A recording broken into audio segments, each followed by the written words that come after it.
আসসালামু আলাইকুম প্রিয় শিক্ষার্থীবৃন্দ, আমি আপনাদের আরিফ স্যার।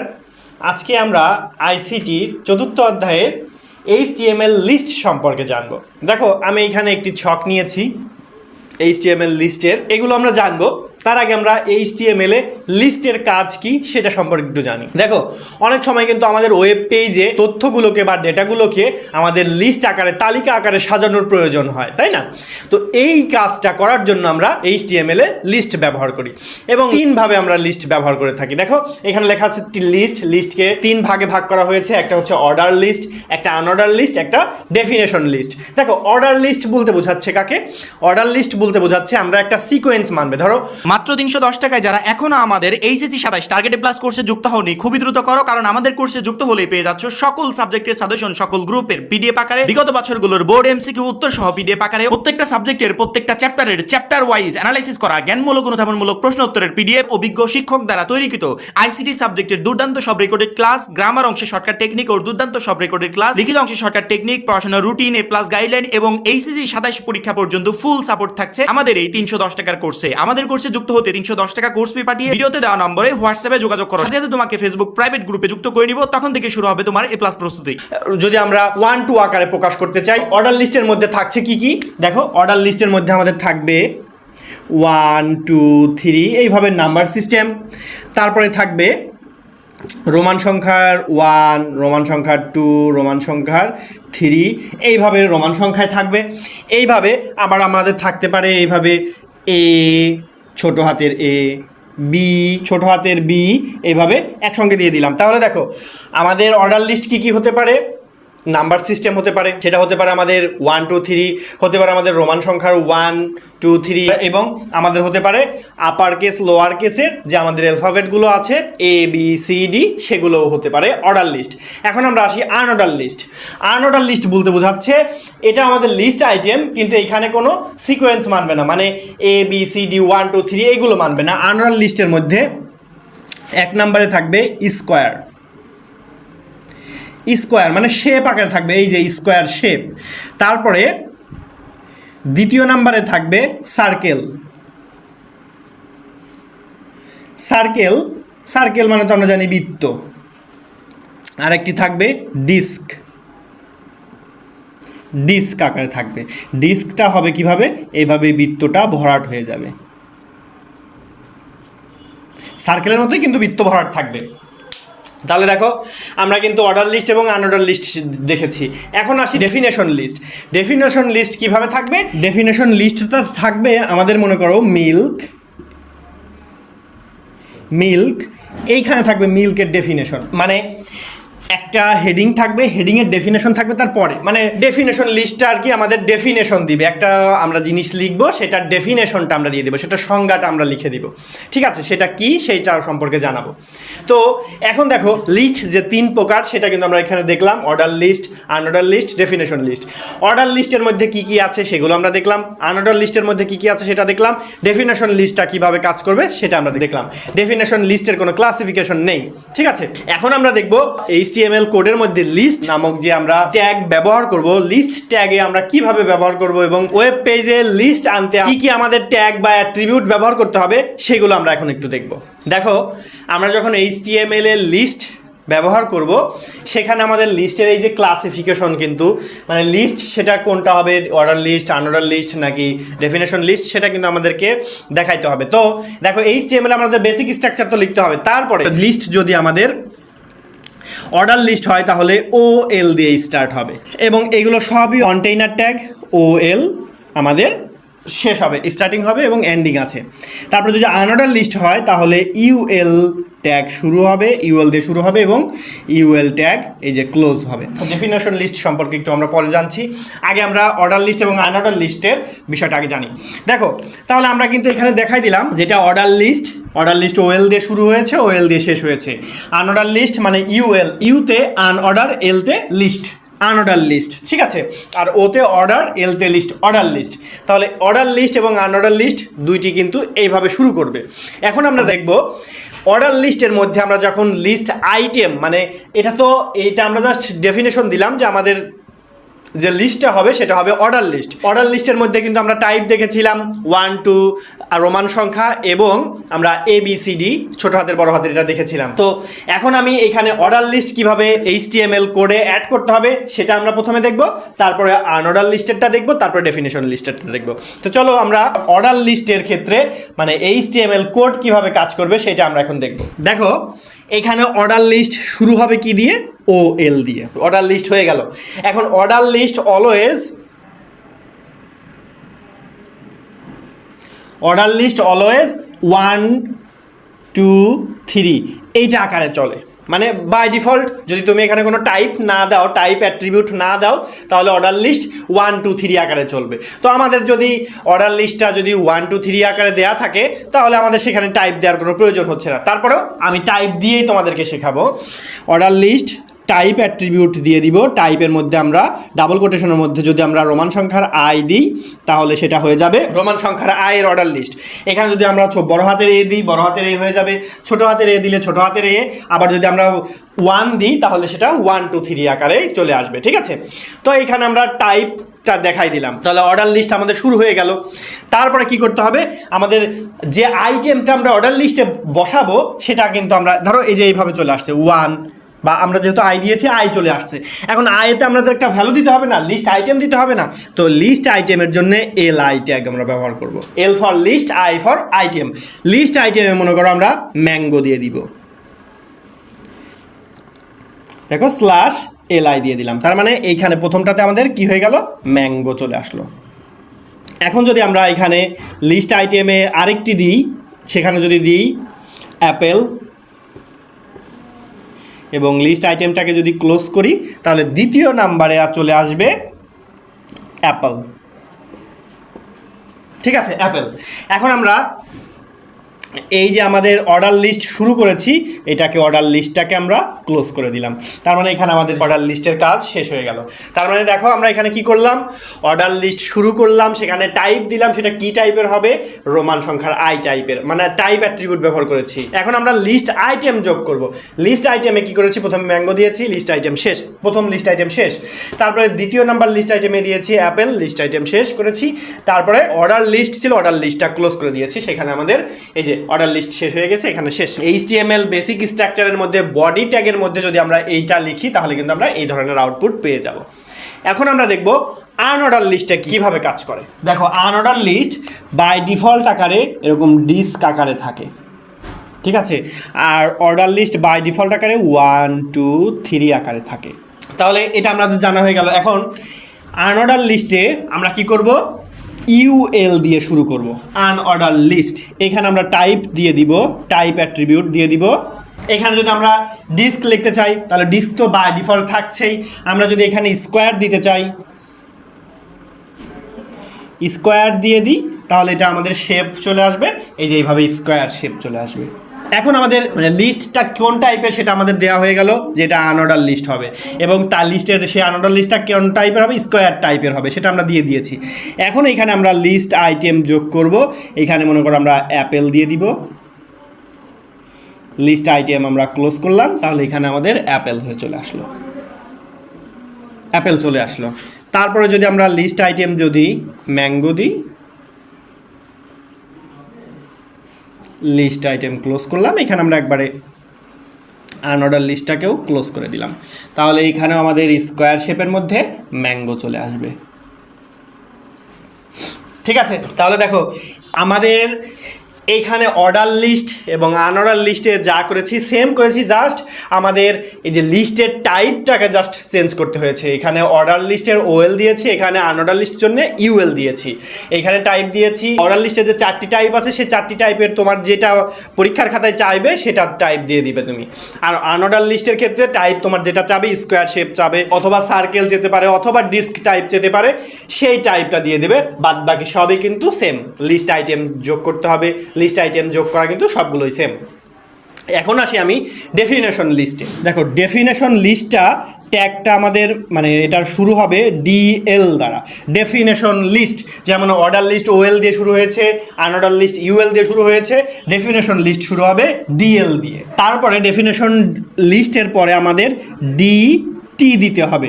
ডিটি মানে হচ্ছে ডি ফর ডেফিনেশন, এটা আচ্ছা দিয়ে দিই, definition, T for term, definition term বলতে বোঝাচ্ছে কি, ওই যে আমি লিখেছিলাম মিল্কের ডেফিনেশন দিব, সেই ডেফিনেশন টার্ম মানে কার ডেফিনেশন দিচ্ছি সেটা। তারপরে আসবে আমাদের ডিডি, ডেফিনেশন ডিসক্রিপশন, মানে এই যে যার ডেফিনেশন দিব সেই ডিসক্রিপশনটা লিখে দিতে হবে। এইভাবে কাজ করবে হচ্ছে আমাদের ডেফিনেশন লিস্ট। তো আমি এখন এখানেই সিম্পল একটা ডেফিনেশন লিস্টের মানে HTML এর বেসিক স্ট্রাকচার আমি লিখবো না, কিন্তু আমরা জাস্ট ডিএল থেকে মানে ডেফিনেশন লিস্ট থেকে শুরু করে একটা ডেফিনেশন লিস্ট কীভাবে কাজ করে সেটা একটু এখন দেখবো। দেখো এখানেই করি, ডিএল শুরু হবে ডেফিনেশন লিস্ট, তারপর ডেফিনেশন টার্মে মনে করো আমরা রাইস দিব, রাইস দিয়ে দিলাম, ডেফিনেশন টার্ম আমাদের এখানে শেষ। তার মানে একটা জিনিস দেখো, ডেফিনেশন টার্মের মধ্যে রাইস দিয়েছি, ডেফিনেশন টার্ম এখানে শেষ, কারণ এইটার ডেফিনেশন আমরা লিখবো। এখন ডেফিনেশন ডিসক্রিপশনের মধ্যে আমরা লিখবো রাইস কীভাবে তৈরি, মেড ফ্রম প্যাডি,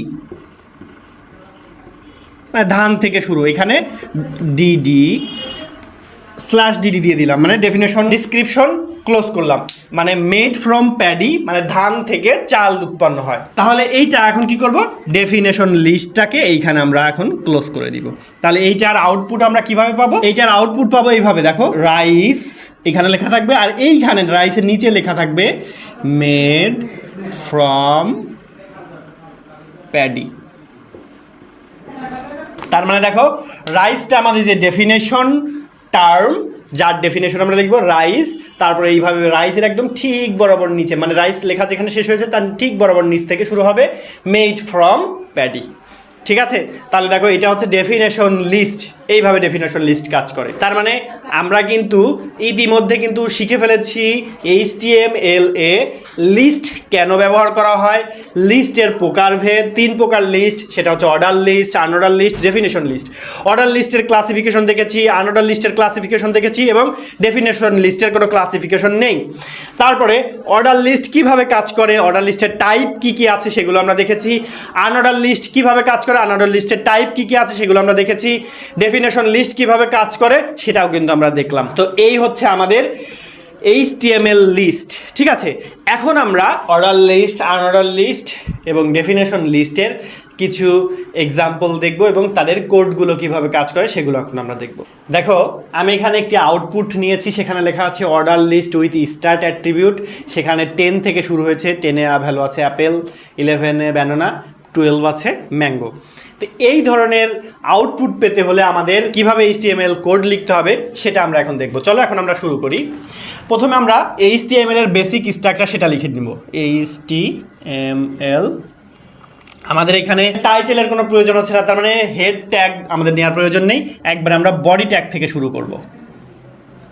তাহলে দেখো এটা হচ্ছে আমাদের HTML এর বেসিক স্ট্রাকচার, HTML বডি দিয়ে শুরু করেছি। এখন দেখো উপরে আমাদের লেখা আছে order list with start attribute, তার মানে এটা আমাদের কিসের মধ্যে আছে, হেডিংয়ের মধ্যে আছে। তার মানে আমরা এটাকে মনে করো H2 এর মধ্যে লিখলাম, এইখানে লিখে দিব H2 এর মধ্যে লিখবো order list with start attribute, এখানে আমাদের H2টাকে ক্লোজ করে দিলাম। তার মানে দেখো আমাদের ওই যে হেডার যেটা ছিল order list with start attribute, এইটা কিন্তু হয়ে গিয়েছে। এখন আমাদের কি হবে, অর্ডার লিস্ট শুরু করব। যেহেতু আমাদের এটা অর্ডার লিস্ট, অর্ডার লিস্ট, এখানে আমরা টাইপ দিয়েও দিতে পারি, টাইপ না দিলেও হবে। টাইপ না দিলে কি হবে, আমরা কিন্তু জানি by default order list 1 to আকারে আসবে। তারপর আমরা টাইপ অ্যাট্রিবিউট এখানে ব্যবহার করি, টাইপ = 1। কিন্তু আমাদের এখানে ভ্যালু স্টার্ট হয়েছে কত থেকে, 10 থেকে, তার মানে এখানে আমাদের স্টার্ট অ্যাট্রিবিউট দিতে হবে। স্টার্ট অ্যাট্রিবিউটের ভ্যালু দিয়ে দিব 10। তার মানে অর্ডার লিস্টের মধ্যে যেই ভ্যালুগুলো ইনসার্ট করব বা যেই লিস্ট আইটেম ইনসার্ট করব সবগুলো তখন 10 থেকে শুরু হবে, 10, 11, 12, 13, 14, 15 এইভাবে যাবে। তো আমাদের যেহেতু অত দরকার নেই, 10 থেকে 12 পর্যন্ত যাবে, তার মানে 3টা আমাদের লিস্ট আইটেম নিতে হবে। তার মানে এখানে আমরা লিস্ট আইটেম নিব, প্রথমে লিস্ট আইটেমে দিয়ে দেবো অ্যাপেল, লিস্ট আইটেম ক্লোজ, তারপরে লিস্ট আইটেমে দিয়ে দিব বানানা, লিস্ট আইটেম ক্লোজ, তারপরে লিস্ট আইটেমে দিয়ে দিব ম্যাঙ্গো, লিস্ট আইটেম ক্লোজ। এখন দেখো আমাদের অর্ডার লিস্টও ক্লোজ হয়ে গেল। এখন আমরা বডি ট্যাগটাকে ক্লোজ করব, HTML ট্যাগটাকে ক্লোজ করব। এই কোডটাকে যদি এখন আমরা রান করি, এই কোডটা রান করলে এই ধরনের আউটপুট চলে আসবে। দেখো কেন এই ধরনের আসবে, হেডিংয়ে আছে order list with start attribute, এই যে H2 ট্যাগের মধ্যে আমরা এটা দিয়ে দিয়েছি। তারপরে অর্ডার লিস্ট, এটা আমরা জানি অর্ডার লিস্টে দিয়েছি টাইপ দিয়েছি 1, স্টার্ট হয়েছে কত থেকে 10 থেকে, এই যে 10 থেকে শুরু হয়েছে, তার মানে প্রথম 10 নাম্বারে ভ্যালু আসবে অ্যাপেল, 11-এ আসবে ভ্যালু ব্যানানা, 12-এ আসবে ভ্যালু ম্যাঙ্গো। তার মানে এইটা এই পর্যন্তই শেষ, এই যে অর্ডার লিস্ট শেষ, তারপরে বডি ট্যাগ শেষ, HTML ট্যাগ শেষ। এইটা যদি আমরা এখন রান করি তাহলে আমরা এই আউটপুটটি পেয়ে যাব। দেখো এটা কিন্তু খুবই ইজি ছিল। এখন আমরা দেখব আনঅর্ডার লিস্ট, কিন্তু আনঅর্ডার লিস্টের যে 3টি টাইপ আছে, 3টি টাইপেরই কম্বিনেশন আকারে একটি কোড দেখব। আমরা কিন্তু ইতিমধ্যে unorder list, order list, definition list কীভাবে কাজ করে সেটা কিন্তু ছোটো ছোটো এক্সাম্পলের মাধ্যমে কিন্তু আমরা অলরেডি দেখে আসছি। জাস্ট এইখানে আমরা পূর্ণাঙ্গ কোড করব। সেখানে আমরা এই যে HTML বডি ট্যাগ দিয়ে করিনি, জাস্ট আমরা order list, unorder list, definition list সেখান থেকে শুরু করছি, মানে কোডটা এইখান থেকে শুরু করেছিলাম। তো এই জন্যে আমরা এখন আনঅর্ডার লিস্টের 3টি যে টাইপ আছে, 3টি টাইপ সম্পর্কে আমরা এখন একটু ধারণা নিব। 3টি টাইপ ব্যবহার করে একটি আউটপুট দেখব, সেটার কোড লেখার চেষ্টা করব। চলো আমরা সেটা করি। দেখো এখানে আমি আনঅর্ডার লিস্ট নামে একটি আউটপুট নিয়েছি, সেখানে লেখা আছে আনঅর্ডার লিস্ট, স্কোয়ার টাইপের মধ্যে আছে অ্যাপেল, সার্কেল টাইপের মধ্যে আছে ব্যানানা এবং ডিস্ক টাইপের মধ্যে আছে ম্যাঙ্গো। এই ধরনের আউটপুট আমরা তৈরি করব। দেখো এইখানে আমি কোডটি মুছিনি, এই কোডের মধ্যে অল্প কিছু পরিবর্তন করলেই আমাদের এই আউটপুটটি চলে আসবে। দেখো সর্বপ্রথমে আমাদের হেডিংটাকে পরিবর্তন করতে হবে। দেখো হেডিংয়ে ছিল order list with started attribute, এটাকে আমরা মুছে দিয়ে হেডিংয়ের মধ্যে লিখব আনঅর্ডার লিস্ট, আনঅর্ডার লিস্ট। ঠিক আছে, হেডিংটাকে আমরা এখানে H2টাকে ক্লোজ করে দিলাম, তার মানে হেডিংয়ের কাজ শেষ। তারপরে আমাদের এইটা আনঅর্ডার লিস্ট টাইপ, তার মানে এইখানে আমাদের এইটা মুছে দিয়ে জাস্ট এইটাকে কি করতে হবে, এইখানে আমাদের UL শুরু করতে হবে, আনঅর্ডার লিস্ট শুরু করতে হবে। কেন? কারণ দেখো আমাদের কিন্তু আনঅর্ডার লিস্টে কিন্তু স্টার্ট অ্যাট্রিবিউটের প্রয়োজন পড়ে না, কারণ আনঅর্ডার লিস্ট তো আর এইখানে দেখো আমি যদি বলি স্টার্ট অ্যাট্রিবিউট দিয়ে যদি বলি স্টার্ট উইথ 10, তো শেপ কি আবার 10 হবে নাকি? শেপের তো কোনো ভ্যালু নাই, শেপ তো এই শেপই বারবার আসতে থাকবে। তো এই জন্যে আমাদের আনঅর্ডার লিস্টে স্টার্ট অ্যাট্রিবিউটের প্রয়োজন হয় না, কিন্তু টাইপ অ্যাট্রিবিউটের প্রয়োজন আছে। কিন্তু দেখো এইখানে কি আমাদের আসলে টাইপটা তো এক এক জায়গায় এক এক রকম, এই জন্যে আমরা বারবার আনঅর্ডার লিস্ট নিব, সেখানে টাইপ দিয়ে লিস্ট আইটেম অ্যাড করে তারপর আবার সেটাকে ক্লোজ করব, আবার এটা আমাদের আসলে কোডটা অনেক বড় হয়ে যায়। কিন্তু আমরা যদি আনঅর্ডার লিস্টের মধ্যে কোনো টাইপ যদি না দিয়ে আমরা যদি লিস্ট আইটেমের মধ্যে টাইপগুলো দিয়ে দিই, তাহলে দেখবা খুব ইজিভাবে আমাদের এই কোডটি চলে আসছে। তো এখন আমি এই বামের সকল লিস্ট আইটেমগুলো মুছে দিব, কারণ এই লিস্ট আইটেমের মধ্যে টাইপ অ্যাট্রিবিউট আমি অ্যাড করব। তার মানে আমরা লিস্ট আইটেম এখান থেকে শুরু করি। লিস্ট আইটেম, প্রথমে অ্যাপেল আছে, অ্যাপেলের টাইপটা কেমন ছিল? স্কোয়ার। তাহলে দেখো অ্যাপেলের টাইপ ছিল স্কোয়ার টাইপ। এখন LI এর মধ্যে টাইপ আমরা স্কোয়ার দিয়েছি, অ্যাপেল দিয়েছি, LI এর ভ্যালু LI ক্লোজ, তার মানে এই আউটপুটটি চলে আসবে স্কোয়ার শেপের মধ্যে অ্যাপেল লেখাটা থাকবে। এখন আমরা ব্যানানা লেখাটাকে কিসে আছে? ব্যানানা লেখাটাকে আছে সার্কেলের মধ্যে, তার মানে আমরা এখানে LI এর মধ্যে টাইপ দিয়ে দিব সার্কেল, সার্কেল টাইপ দিয়ে দিলাম। ব্যানানাটা তখন কোথায় চলে আসবে? সার্কেলের মধ্যে চলে আসবে। তারপরে আছে ম্যাঙ্গো, এখানে লিস্ট আইটেমের মধ্যে টাইপ দিব, ম্যাঙ্গোটা কি এসের মধ্যে আছে? ম্যাঙ্গোটা দেখো ডিস্কের মধ্যে আছে, ডিস্ক দিয়ে দিলাম, এটাকে আমরা এখন ক্লোজ করে দিলাম। ম্যাঙ্গো লেখাটা LI এর মধ্যে আসলো, এটা আমরা ক্লোজ করে দিলাম, তাহলে কি হয়ে গেল? ম্যাঙ্গো লেখাটা আমাদের এই যে ডিস্ক টাইপের মধ্যে চলে আসলো। আর এটা যেহেতু আমাদের আনঅর্ডার লিস্ট, এখানে আমাদের ওএল ছিল, এখান থেকে আমরা ওটাকে মুছে দিয়ে ইউএল দিয়ে দিব, আনঅর্ডার লিস্ট ক্লোজ হয়ে গেল। তাহলে unorder list close, body close, HTML close. তার মানে এই কোডটি যদি আমরা এখন রান করি তাহলে এই ধরনের আউটপুট চলে আসবে। তাহলে দেখো আমরা কিন্তু বারবার এই অর্ডার লিস্ট শুরু করতাম, এখানে লিস্টের এখানে টাইপ দিয়ে দিতাম, দেওয়ার পরে এখানে লিস্ট আইটেম শেষ, এখানে কিন্তু আবার আমাদের ইউএল শেষ করতে হতো, তারপরে আবার ইউএল শুরু করতে হবে, তার মানে টাইপ দিব, তারপর মধ্যে লিস্ট আইটেমের মধ্যে ব্যানানা দিব, তারপর আবার ইউএল শেষ করব, আবার ইউএল শুরু করব, মানে প্রত্যেকটার জন্য আলাদা আলাদা ইউএল স্টার্ট হবে, ইউএল শেষ হবে। সেইটা করার থেকে আমরা কি করেছি, ইউএল এর মধ্যে টাইপ অ্যাট্রিবিউট ব্যবহার না করে আমরা লিস্ট আইটেমের মধ্যে টাইপ অ্যাট্রিবিউট ব্যবহার করে কোডটাকে ছোট করে ফেলেছি। তো দেখো চাইলে কিন্তু তুমি কোডটাকে এইভাবে ছোট করতে পারবে। তো এই ছিল আমাদের আনঅর্ডার লিস্টের যে 3টি ক্লাসিফিকেশন ছিল, 3টি শেপ ছিল, 3 শেপের কম্বিনেশনে একটি কোড লেখা। এই কোডটি যদি তোমাকে সবগুলো যদি স্কোয়ার শেপে বা সবগুলো যদি সার্কেল শেপে অথবা সবগুলো যদি আমাদের ডিস্ক শেপে আসতো তাহলে কিন্তু আমাদের এটা আরও ইজি ওয়েতে আমরা করতে পারতাম। জাস্ট ইউএল এর মধ্যে আমরা টাইপ অ্যাট্রিবিউট ডিক্লেয়ার করে দিয়ে এখান থেকে জাস্ট এলআই দিতাম, এলআই এর মধ্যে কোনো টাইপ অ্যাট্রিবিউট ব্যবহার করতাম না, সেটা কিন্তু আরও ইজি হতো। তো এই ছিল আমাদের আনঅর্ডার লিস্ট। এখন আমরা দেখব ডেফিনেশন লিস্ট। দেখো এখানে আমি ডেফিনেশন লিস্ট, সেখানে মিল্কের ডেফিনেশন দেওয়া আছে, হোয়াইট কোল্ড ড্রিঙ্ক, টি এর ডেফিনেশন দেওয়া আছে, ব্ল্যাক হট ড্রিঙ্ক। এই ধরনের একটি আমরা আউটপুট পেতে যাচ্ছি এইচটিএমএল এর কোড ব্যবহার করে। তাহলে এখানে আমরা এইচটিএমএল এবং বডি ট্যাগ ব্যবহার করেছি। এখানে কিন্তু আমাদের কোনো হেডিং ট্যাগের প্রয়োজন হচ্ছে না, কারণ আমাদের কোথাও টাইটেল নেই। দেখো এখানে আমরা H2 ট্যাগ ব্যবহার করব, কারণ ওখানে আমাদের লেখা আছে ডেফিনেশন লিস্ট। এইটাকে আমরা প্রদর্শন করার জন্য H2 মানে হেডার ট্যাগ ব্যবহার করেছি। তারপরে আমাদের কি আছে, এইখানে আমাদের আছে ডেফিনেশন লিস্ট। তার মানে ডেফিনেশন লিস্ট এটা আমরা জানি, ডেফিনেশন লিস্টের জন্য ডিএল দিয়ে স্টার্ট করলাম। তারপরে এখানে আমাদের ডিটি ডেফিনেশন টার্ম, ডেফিনেশন টার্মের মধ্যে কি লিখব, মিল্ক লিখব। এইখানে আমাদের ডেফিনেশন টার্মটা এখানে ক্লোজ হয়ে গেল। এখন আমরা ডিডি ডেফিনেশন ডিসক্রিপশন দিব। ডিসক্রিপশনের মধ্যে কি লিখব, white cold drink, white cold drink. এখানে আমাদের ডেফিনেশন ডিসক্রিপশন ক্লোজ, তার মানে ডেফিনেশন ডিসক্রিপশন ক্লোজ হয়ে গেল। এখন আমরা দ্বিতীয় নাম্বার ডেফিনেশন টার্ম দিব ডিটি, সেটার মধ্যে দিব আমরা কি, টি। এখানে আমরা ডেফিনেশন টার্মটাকে ক্লোজ করব। এখানে আমরা ডেফিনেশন ডিসক্রিপশন লিখব ব্ল্যাক হট ড্রিঙ্ক। এখানে আমরা ডেফিনেশন ডিসক্রিপশনটাকে ক্লোজ করব। এখন আমরা ডেফিনেশন লিস্টটাকে ক্লোজ করব, আর এখানে আমরা বডি ট্যাগটাকে ক্লোজ করব, আর এখানে আমরা এইচটিএমএল ট্যাগটাকে ক্লোজ করে দিলাম।